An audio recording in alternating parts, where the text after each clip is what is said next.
Kevin Garçon, je suis technico-commercial chez Pangaea Voyage et je suis issu de la promotion 2012 du Master en vol de l'ESC3. Je suis technico-commercial chez Pangaea Voyage, un tour opérateur spécialisé dans les voyages pour les entreprises, que ce soit les comités d'entreprise, incentives, associations, tout ce qui est voyage de groupe en fait à l'international. C'est votre numéro de car arrivé sur place qui est sur la pochette, donc car numéro 1. Vous allez voir à Dublin, il y a un petit panneau Pangaea Voyage car numéro 1, vous n'aurez plus qu'à le suivre. Ma première fonction c'est commercial, je suis chargé de trouver de nouveaux clients, de les contacter, donc ce sont des entreprises ou des associations.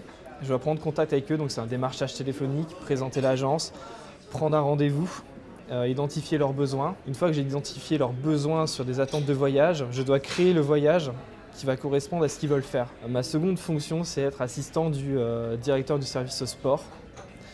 Là, c'est trouver des partenaires, des fédérations, des organismes professionnels pour nous suivre sur des projets événementiels, tourisme sportif. Sur le terrain, une fois qu'on a monté l'événement, c'est vraiment faire en sorte que le client, le voyageur, n'ait aucun souci. À partir du moment où il y a des soucis, il ne doit pas s'en rendre compte. Ce week-end, on est à Dublin à l'occasion du tournoi des Destination, donc le match opposant l'Irlande à la France. Deux informations importantes. La première concerne tout le monde dans ce bus. Demain à 14h30, l'autobus sera devant l'hôtel. Me déplacer sur ce type d'événement, moi, ça me permet de découvrir aussi la destination, tout en gérant le back-office de l'événement. Un projet comme celui du tournoi Destination, en amont, c'est 1 an de travail. Parce qu'on a les prix de l'aérien, on a le prix des hôtels, le prix de toutes les activités, le planning du match. Ce qui me plaît dans ces week-ends, c'est que c'est pas du travail théorique.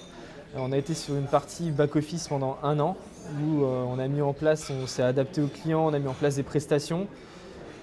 Elles sont mises sur le papier, mais une fois arrivées sur place, toutes ces prestations doivent être tenues.